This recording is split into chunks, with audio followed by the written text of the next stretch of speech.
Hello and welcome to Roadmap 2019, a program where we interact with top stakeholders in Nigeria's journey to the 2019 elections. I am Ladi Akeredoluwale. Thanks for joining us. My guest on this edition was involved in the return to normalcy and the resolution of the various crises for the leading opposition party in Nigeria, the PDP.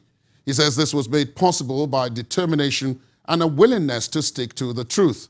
He also expresses optimism about the party's chances in 2019 and is in fact considering whether or not to run himself for the PDP presidential ticket in the coming primaries. His views on security and the war against corruption are also worth listening to. Now please join us as we talk to the former chairman of the PDP Caretaker Committee and former governor of Kaduna State, Senator Ahmed Makarfi.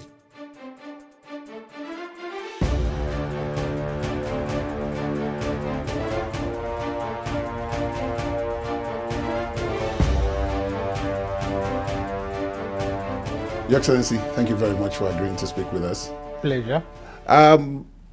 You've had quite an interesting time in the last couple of months, of course, starting from your assumption of office as Caretaker Committee Chairman, the whole Ali Modu Sharif saga, and then, of course, after the convention. Yes.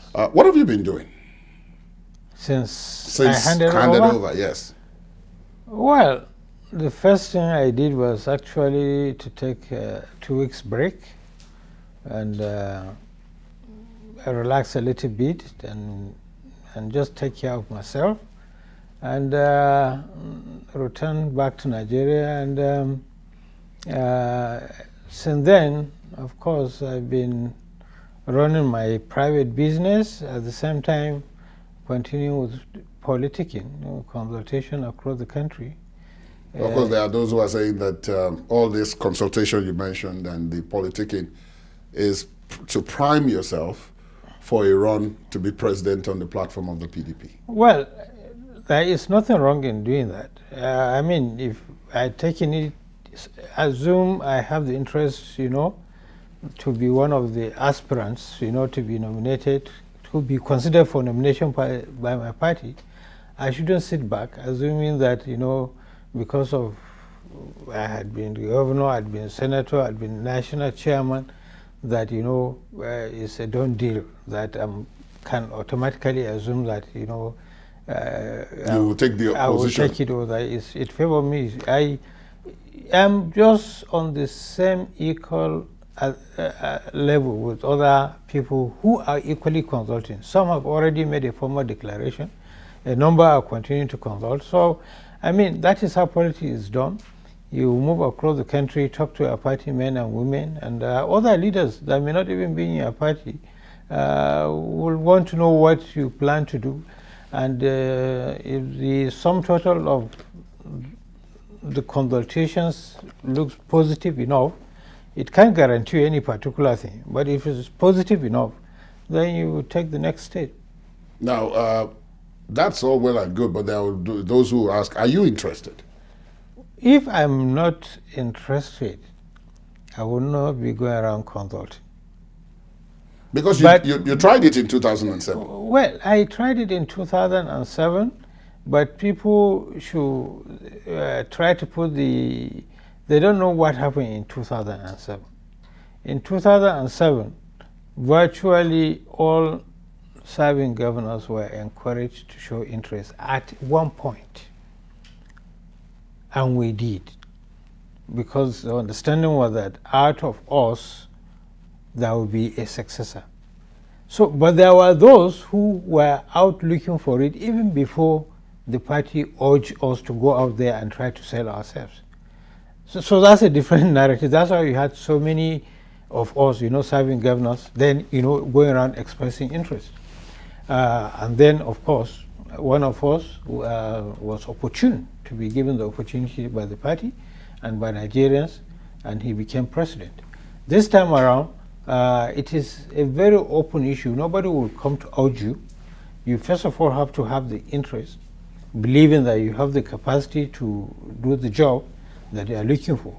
Then you go around, you consult with relevant stakeholders, party leaders and other leaders, and if their body language tells you that, yes, you stand a chance, then you take the next stage, you know, of making a formal declaration. That's the way that I look at it, and then you continue with their campaigning.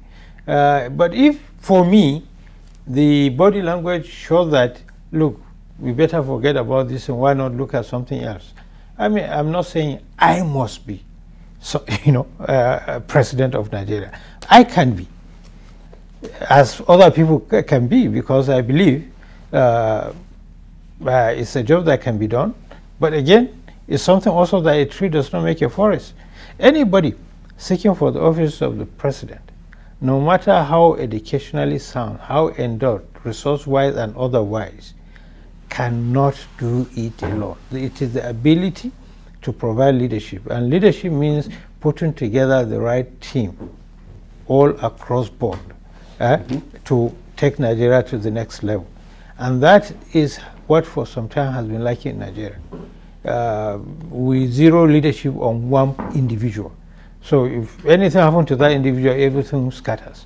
We must be looking at issue of how a team is built.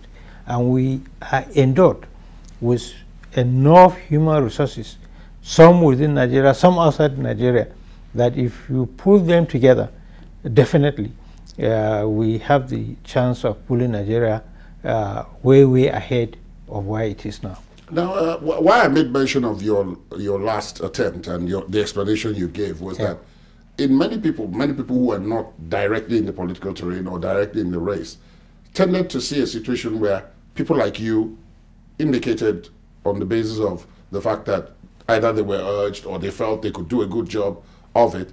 And then towards the tail end of the race, your compatriot that you mentioned, one of your fellow governors at the time, Alhaji Umaru Musa Yaradua, who did not show interest at the time that many of you seem to have just come up at the last minute under the guidance of General Obasanjo and taken the ticket. So I'm wondering if you don't think that experience you had at the time, where more or less this person was steamrolled into the candidature, the field was not level at the time. Yes. If it won't repeat itself. Again, may his soul rest in peace. That partly accounts for why we're in the situation we're in this country. That's partly accounts. If some people have mentioned it. For example, Governor Fayesha had mentioned it. When a straw poll was taken among governors and some party leaders, at that time I happened to have been selected. For whatever reason, the person that came up, you know, was eventually selected. There were people who urged me, no, we must do this, we must do that. And my take at that time was that, look, let's have the culture of transiting from one civilian regime to another. It's still PDP, he was still our colleague governor. Why not look at this issue of peaceful transition from one president to the other? It didn't have to be me.